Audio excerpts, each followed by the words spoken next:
Bangalore days എന്ന് പറയുമ്പോൾ Bangalore nights എന്നാണ് ഞങ്ങൾ പറയാം. ഒരുപാട് രാത്രിയിൽ ഞങ്ങൾ ഒരുപാട് വർക്ക് ചെയ്തൊരു പ്രോജക്റ്റാണ്. അഞ്ജലി മേനോൻ എന്താ പറയുക, ഞാനായിട്ട് ഭയങ്കര കോൾഡ് വാറായിരുന്നു. ഇപ്പോൾ എനിക്കിങ്ങനെ ചില ഉദ്ദേശങ്ങളുണ്ട്, പുള്ളിക്കാരുടെ ഉദ്ദേശങ്ങളുണ്ട്. അവസാനം ഞങ്ങൾ തമ്മിലൊരു രമ്യതയിലെത്തി. അഞ്ജലിയുടെ ഞാൻ പറഞ്ഞു, എനിക്ക് ലോകത്ത് ആകെ അറിയാവുന്ന ഒരേ ഒരു ജോലി മ്യൂസിക് ചെയ്യലാണ്, അതുകൊണ്ട് എന്നെ അത് അനുവദിക്കണം. എന്നുവെച്ചാൽ സ്വന്തമായി എന്താണ് വേണ്ടതെന്ന് വ്യക്തമായ ധാരണയുള്ള വളരെ റെയറായിട്ടുള്ള ഡയറക്ടേഴ്സിലൊരു ഡയറക്ടറാണ് അഞ്ജലി മേനോൻ. ബാംഗ്ലൂർ ഡേയ്സ് എന്ന സിനിമ തീർച്ചയായിട്ടും അതിൻ്റെ വിജയത്തിനുള്ള പൂർണ്ണമായ ഉത്തരവാദിത്വം അഞ്ജലി മേനോൻ്റെ തന്നെയാണ്. അതിലൊരു ഭാഗം കഴിഞ്ഞാണ് ഏറ്റവും വലിയൊരു ഭാഗ്യം. അതിൽ പല പാട്ടുകളും നമ്മൾ 1-2 ട്യൂൺസ് ഇട്ട് പലതും ഞാൻ മൊബൈലിൽ തന്നെ വാട്സപ്പിൽ തന്നെ പാടി അയക്കുകയാണ് ഉണ്ടായത്. അപ്പം അതിനവർ റിയാക്ട് ചെയ്യുമ്പോൾ ഇങ്ങനെ പോകാൻ അങ്ങനെ എല്ലാം വാട്സപ്പിലൂടെയാണ് അതിൻ്റെ പല കമ്പോസിങ് നടന്നിരിക്കുന്നത്. പിന്നെ ഒബിയസ്ലി ഞാൻ ഒരു ട്യൂൺ എന്തെങ്കിലും ഒരു അട്രാക്റ്റീവായിട്ട് തോന്നുകയാണെങ്കിൽ അവരെനിക്ക് കറക്റ്റായിട്ടുള്ള ഫീഡ്ബാക്ക്സ് തരും. അതനുസരിച്ച് ഞാൻ വീണ്ടും റീവർക്ക് ചെയ്ത് പക്കയാക്കിയിട്ട് അങ്ങനെ ഒരു വളരെ ഒരുപാട് ഡീറ്റെയിലിംഗ് ആയിട്ട് ചെയ്ത വർക്കാണ് ബാംഗ്ലൂർ ഡേയ്സ്.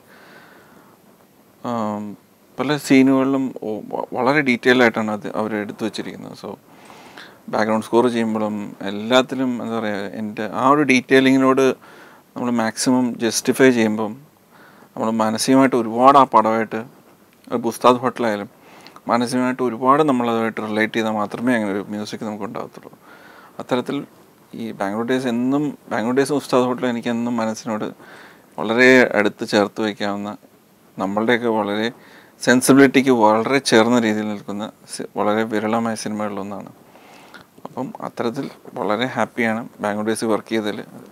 എസ്പെഷ്യലി എഴുതിയിരിക്കുന്ന ഒരു പാട്ട് എഴുതിയിരിക്കുന്ന റഫീഖ് അഹമ്മദ് സാറാണ്. അതിൽ വരികൾ, അരികിലെ പുതുമന്ദാരമായി വിടരു നീ, പുണരുവാൻ കൊതി തോന്നുന്നൊരേ പുലരിയിൽ, ഇങ്ങനെ പാട്ടുണ്ട്. ഏറ്റവും എനിക്ക് ഇഷ്ടപ്പെട്ടൊരു പാട്ടായിരിക്കും. അരികിലെ പുതുമന്ദാരമായി വിടരു നീ, പുണരുവാൻ കൊതി തോന്നുന്നൊരേ പുലരിയിൽ, അങ്ങിങ്ങു നിൻ പൊൻപീലി മിന്നുന്നുവോ, അതിലൊന്നെന്റെ നെഞ്ചോരമയുന്നുവോ, ഉണർന്നു ഞാൻ ഏതു കരിരാവിലും ഒരു ചെറു കസവിഴ തൊന്നും കിരണമേ, ഈ ഹൃദയവാതിലിൻ പഴുതിലും ഒഴുകി വരൂ. ഫഹദും നസ്രിയും നമ്മുടെ റിലേഷൻഷിപ്പ് ഡെവലപ്പ് ചെയ്യുന്നൊരു സോങ് ഉണ്ട്. എൻ്റെ കണ്ണിൽ നിനക്കായി ഒരുക്കിയ സ്വപ്നങ്ങൾ കാണേണ്ട നീ, കണ്ടു നിൽക്കേണ്ട നീ. ഇത് പാടുമ്പോൾ ഇറ്റ് ഈസ് ലൈക്ക് നമ്മളിപ്പോൾ മൈക്ക് ഇത്ര ഒരു പൊസിഷനിലായിരിക്കും നമ്മൾ പാടുന്നത് സാധാരണ എല്ലാ പാട്ടുകളും. ഈ പാട്ട് പാടുന്ന മൈക്കിനകത്ത് കയറിയെന്ന് പാടുന്നത്, വായുടെ അകത്ത് മൈക്ക് വെച്ച് നമുക്ക് തോന്നും. അത്രയും ഇൻറ്റിമസി തോന്നണം. ഇപ്പോൾ ഒരാൾ നമ്മുടെ കാതിൽ വന്ന് മന്ത്രിക്കുന്ന പോലെ അത്രയും ക്ലോസ് ആയിട്ട് ഒരു ഇൻറ്റിമസി തോന്നുന്ന രീതിയിലുള്ള ഒരു പാട്ടായിരിക്കണം എന്ന് ആഗ്രഹമുണ്ടായിരുന്നു. അതുകൊണ്ട് തന്നെ എൻ്റെ മൈക്ക് പൊസിഷനെല്ലാം വളരെ അടുത്താണ് വെച്ച് പാടിച്ചിരിക്കുന്നത്. അതുകൊണ്ട് കേൾക്കുന്നവർക്കും ആ ഒരു ഭയങ്കര ഒരാൾ നമ്മുടെ വളരെ അടുത്ത് വന്ന് നിന്ന് പാടുന്ന ഒരു ഫീൽ നമുക്ക് ഫീൽ ചെയ്യും. അങ്ങനെ കുറച്ച് പുതുമകളൊക്കെ ട്രൈ ചെയ്തിട്ടുണ്ട്. എല്ലാവർക്കും അത് വർക്കൗട്ടായെന്ന് വിശ്വസിക്കുന്നത്. അതുകൊണ്ട് തന്നെയാണ് പടം നല്ല രീതിയിൽ പോകുന്നുണ്ട്. അൻവർ റഷീദ് എൻ്റെ പ്രൊഡ്യൂസറാണ്. എന്തുകൊണ്ടും അൻവറിൻ്റെ ഭാഗത്തു നിന്നുള്ള എല്ലാ സപ്പോർട്ടും കൊണ്ട് തന്നെയാണ് ഈ പടം ഇത്രയും നന്നാകാനുള്ള കാരണം. എന്താ പറയുക, ഒരു ഹാസിൽ ഫ്രീ, ഒരു തരത്തിൽ നമുക്കൊരു ടെൻഷൻ തരാതെ ആ റിലീസിങ് ഡേറ്റിന് അനുബന്ധിച്ച് എനിക്ക് എൻ്റെ ബാക്ക്ഗ്രൗണ്ട് സ്കോർ എന്താ പറയുക, അതിന് വേണ്ടി സമയം തരാൻ വേണ്ടി തന്നെ അദ്ദേഹം 2 ആഴ്ച ഡിലേ ചെയ്തു എൻ്റെ റിലീസ് തള്ളി വെച്ചു. എന്തുകൊണ്ട് അതിൻ്റെ ഒരു ക്വാളിറ്റിയിൽ കോംപ്രമൈസ് ഉണ്ടായിരിക്കരുത്, റിലീസ് ഡേറ്റ് ഒന്നും ഒരു പ്രശ്നമല്ല, ഗോപിയുടെ ബെസ്റ്റ് ഔട്ട് തരണം എന്ന് പറഞ്ഞ് ഉസ്താദ് ഹോട്ടലിൽ എനിക്ക് തന്ന അതേ കോൺഫിഡൻസ് തന്നെ അൻവർ റഷീദ് ബാംഗ്ലൂർ ഡേയ്സിലൂടെ എനിക്ക് തന്നു. അതുതന്നെയാണ് എന്നെക്കൊണ്ട് ഏറ്റവും ബെസ്റ്റ് ഔട്ട്പുട്ട് എനിക്ക് കൊടുക്കാൻ കഴിയുള്ള റീസണും അതാണ്. ഒരാൾ നമ്മളൊരു പ്രോജക്റ്റ് പൂർണ്ണമായി വിശ്വസിച്ച് അടിയറവ് പറഞ്ഞ് നമ്മുടെ ഏൽപ്പിക്കുമ്പോൾ ഏതൊരു ആർട്ടിസ്റ്റും അവരുടെ ബെസ്റ്റ് കൊടുക്കും. സോ അത്തരത്തിൽ അൻവർ എനിക്ക് ആ ഒരു വിശ്വാസം തന്നു. അതിനുള്ള സിൻസിയറായിട്ട് എനിക്ക് അതിനുള്ള പേ ബാക്ക് ചെയ്യാൻ പറ്റി. So really happy to work for Anjali Menon's and Sameer Thahir's Anwar Rasheed's film Bangalore days. പച്ചക്കിളിക്കൊരു കൂട് പച്ചക്കറി മഴയുള്ള കൂട്, ആ പച്ചക്കിളിക്കൊരു കൂട് പച്ചക്കറി മഴയുള്ള കൂട്, കണ്ണാളൻ കെട്ടുന്നുണ്ടല്ലോ അത് നിന്നെ പൂട്ടാനാണല്ലോ. തുടക്കം മാംഗല്യം തന്തുനാനേന പിന്നെ ജീവിതം തുന്തനാനേന. തുടക്കം മാംഗല്യം തന്തുനാനേന പിന്നെ ജീവിതം തുന്തനാനേന. തുടക്കം മാംഗല്യം തന്തുനാനേന പിന്നെ ജീവിതം തുന്തനാനേന.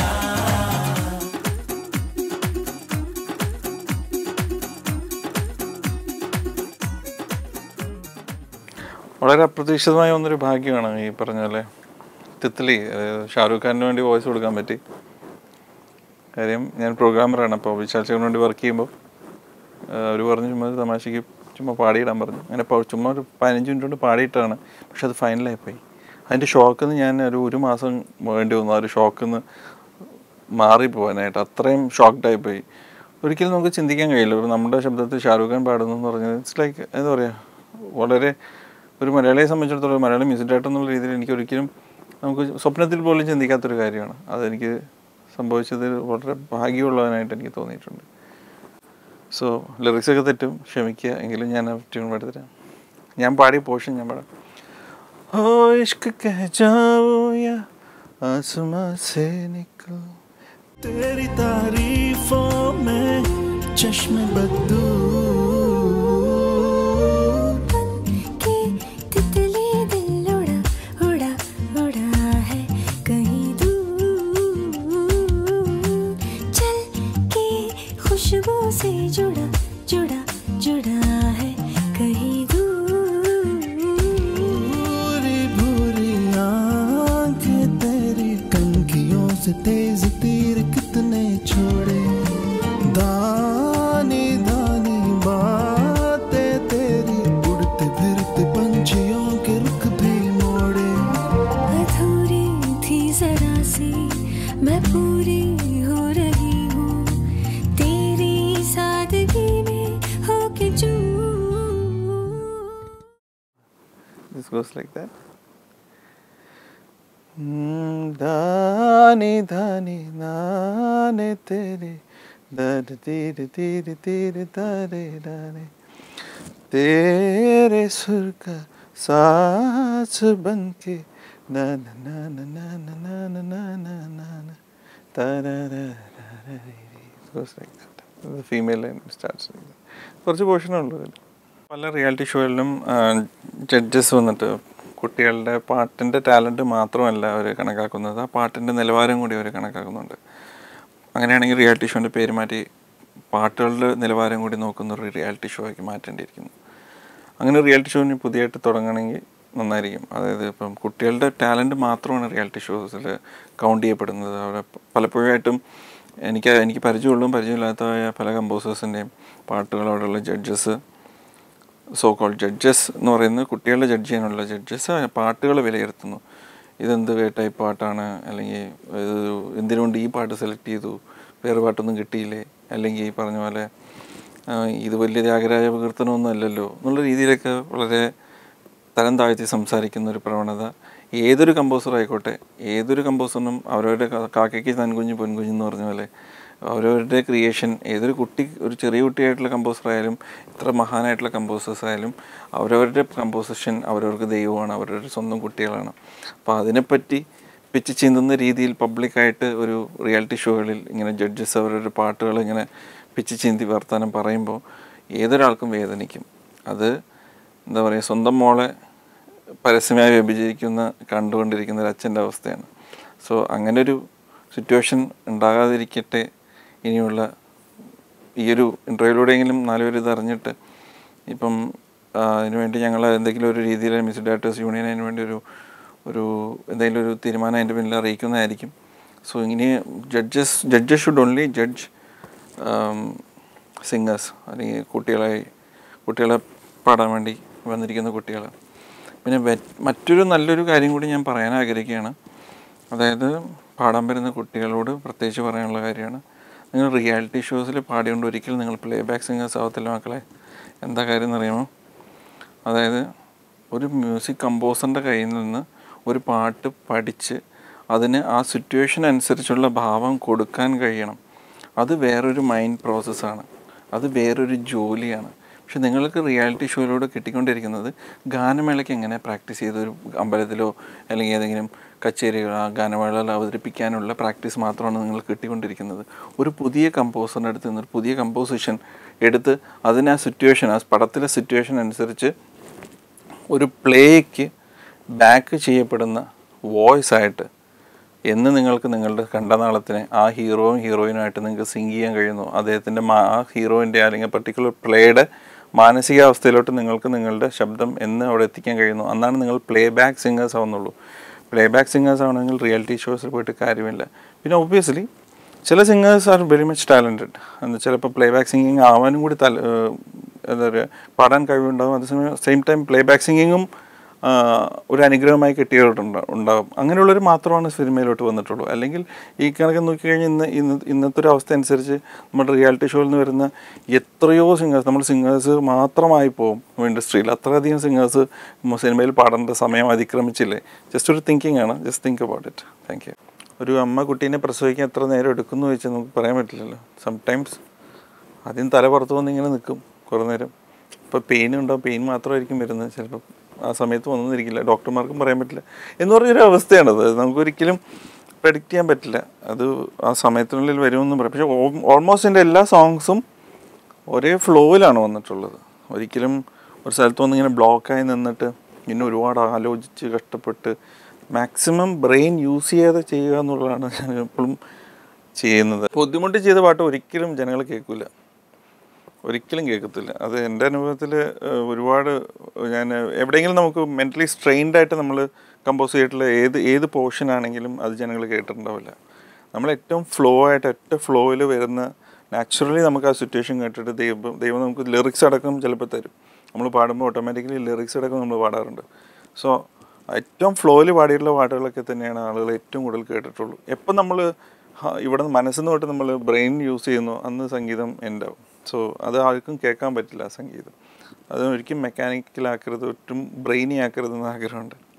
പാട്ട് ഭയങ്കര ഇൻട്രസ്റ്റ് ആയിരുന്നു എനിക്കും എൻ്റെ അമ്മയ്ക്കും. അന്നത്തെ കാലത്ത് റേഡിയോ സ്റ്റേഷൻ ഉള്ള പാട്ടുകളൊക്കെ ഒരുപാട് കേൾപ്പിക്കാറുണ്ടായിരുന്നു. സോ അങ്ങനെ കേട്ട് മറന്ന ഒരുപാട് പാട്ടുകളുടെ ഇൻഫ്ലുവൻസ് എനിക്ക് പിൽക്കാലത്ത് ഉണ്ടായിരിക്കണം. അത് ഇപ്പോഴും എനിക്ക് പല കമ്പോസിങ്ങിലും ഫീൽ ചെയ്യാറുണ്ട്. സോ പിന്നെ അത് കഴിഞ്ഞ് college in the sense schools നന്നായിട്ട് പഠിക്കുന്ന കുട്ടിയായതുകൊണ്ട് തന്നെ ഒരു വർഷം 2-3 സ്കൂളൊക്കെ മാറിയിട്ടുണ്ട്. സോ അങ്ങനൊരു വളരെ വിയേർഡായിട്ടുള്ളൊരു കുട്ടിക്കാലമായിരുന്നു പഠിപ്പിൻ്റെ കാര്യത്തിൽ. സോ അപ്പോഴും മ്യൂസിക് വിട്ടിട്ടില്ല, ഫുൾ ടൈം മ്യൂസിക് തന്നെയാണ് ശരണം ഫുൾ ടൈം. അച്ഛന് പാട്ടുമായിട്ട് അങ്ങനെ വലിയ ബന്ധമൊന്നുമില്ല. പുള്ളിയാകെ പാടുന്ന പാട്ട് എനിക്ക് ഓർമ്മയുണ്ടെങ്കിൽ കരി നീല കണ്ണുള്ള പെണ്ണെ, ഈ പാട്ടൊക്കെയാണ് പുള്ളിക്കാരൻ്റെ ഫേവറേറ്റ് സോങ്. അപ്പം ഇവർക്ക് രണ്ടുപേർക്കും ഒരുപാട് പഴയ പാട്ടുകളൊക്കെ ഇഷ്ടമാണ്. ഒരുപാട് പഴയ പാട്ടുകൾ കേൾപ്പിക്കാറുണ്ട്. പിന്നെ ഈ പറഞ്ഞ പോലെ ഏതാണ് ശരി ഏതാണ് തെറ്റ് എന്നൊക്കെ ഇങ്ങനെ എല്ലാ അച്ഛന്മാരും എല്ലാ കുട്ടികൾക്കും പറഞ്ഞു കൊടുക്കുന്ന പോലെ തന്നെ എനിക്കും അത്രയൊക്കെ തന്നെ ഉള്ളൂ. രണ്ട് സ്പെഷ്യൽ ഫാദറായിട്ടോ അല്ലെങ്കിൽ സ്പെഷ്യൽ മദറായിട്ടൊന്നും അവതരിപ്പിക്കേണ്ട കാര്യമില്ല അവരെ. തീർച്ചയായിട്ടും സാധാരണ ഒരു കുട്ടി എങ്ങനെ വളർത്തണമോ അതിൻ്റെ എല്ലാ നല്ല രീതിയിൽ തന്നെയാണ് എന്നെയും വളർത്തിയിട്ടുള്ളത്. പക്ഷേ എന്തുകൊണ്ടോ അമ്മയ്ക്ക് മ്യൂസിക്കിൽ ഒരുപാട് താല്പര്യം ഉണ്ടായിരുന്നു. ഒരുപക്ഷെ അമ്മേനെ പാട്ടൊക്കെ പഠിപ്പിച്ചിരുന്നെങ്കിൽ ഒരു ഗായികയായി മാറിയേക്കാമായിരുന്നു എനിക്ക് തോന്നിയിട്ടുണ്ട്. അമ്മ നന്നായിട്ട് പാടും, പക്ഷേ അമ്മ പാടിയപ്പോഴും ഒരിക്കൽ ഞാൻ കേട്ടിട്ടുള്ളൂ. അതും എന്തോ തേപ്പൊട്ടി തേച്ചുകൊണ്ടിരിക്കുമ്പോൾ പാടിയത് മാത്രമേ എനിക്ക് ഓർമ്മയുള്ളൂ. മ്യൂസിക് പഠിച്ചിട്ടില്ല. മ്യൂസിക് അങ്ങനെ പഠിക്കാൻ കഴിയുന്നൊരു സംഭവമായിട്ട് എനിക്ക് തോന്നിയിട്ടില്ല. ഇത് അനുഭവമാണ് മ്യൂസിക് എന്ന് പറഞ്ഞൊരു ഇറ്റ്സ് എ ഫീലിംഗ്. ഒരിക്കലും പഠിച്ചെടുക്കാൻ പറ്റുന്നൊരു കാര്യമല്ല. ഡോക്ടറോ എഞ്ചിനീയറോ ആണെങ്കിൽ പഠിക്കാൻ പറ്റും, പക്ഷേ മ്യൂസിക് അങ്ങനെ പഠിക്കാൻ പറ്റുന്ന കാര്യങ്ങളല്ല. നമുക്ക് മ്യൂസിക്കിൽ വേണമെങ്കിൽ ഒരു 2-3 കീർത്തനങ്ങൾ പഠിക്കാൻ പറ്റും, അല്ലെങ്കിൽ കുറച്ച് സ്വരസ്ഥാനങ്ങളും കാര്യങ്ങളും അതിൻ്റെ ടെക്നിക്കലായിട്ടുള്ള ആസ്പെക്ട്സ് പഠിക്കാൻ പറ്റുന്ന ഉപരി സംഗീതം പഠിക്കാൻ പറ്റുന്നൊരു കാര്യമായിട്ട് എനിക്കിതുവരെ തോന്നിയിട്ടില്ല. അത് നമ്മൾ ഫീൽ ചെയ്ത് നമ്മളായിട്ട് ഒരുപാട് റിസർച്ചിലൂടെ കണ്ടെത്തുന്ന ചില ഭാവങ്ങൾ മാത്രമാണ് മ്യൂസിക്. സോ അതിൽ ഇപ്പോഴും ഞാൻ സഞ്ചരിച്ചുകൊണ്ടിരിക്കുകയാണ്. ഇനി ഒരുപാട് ദൂരം സഞ്ചരിക്കണമെന്ന് ആഗ്രഹമുണ്ട്. ഇപ്പോഴും ഒരുപാട് ഏത് പാട്ട് കേട്ടാലും അവിടെ ഇരുന്ന് കേൾക്കും. കൊച്ചിലെ അങ്ങനെ റിയാക്ട് ചെയ്യുമായിരുന്നു. അപ്പം ഞാൻ തന്നെ വളർന്നു വരുമ്പോൾ തന്നെ എനിക്ക് ആകെ ഇൻട്രസ്റ്റ് ഉണ്ടായിരുന്ന കാര്യം മ്യൂസിക് തന്നെയാണ്. പല പാട്ടുകൾ കേൾക്കുമ്പോൾ അതിൻ്റെ കൂടെ പാടും. അപ്പം അങ്ങനെ ഫുൾ ടൈം മ്യൂസിക് മാത്രമേ ഉള്ളൂ ചിന്ത. അപ്പം ഇനി ഞാനൊരു മ്യൂസീഷ്യനാണോ അല്ലെങ്കിൽ എനിക്ക് മ്യൂസിക് ഇഷ്ടമാണോ എന്നൊന്നും ചിന്തിക്കേണ്ട ഒരു കാര്യം ഉണ്ടായിരുന്നില്ല. ഫുൾ ടൈം ആഹാരം പോലെ ഇഷ്ടമുള്ള കാര്യമായിരുന്നു മ്യൂസിക്.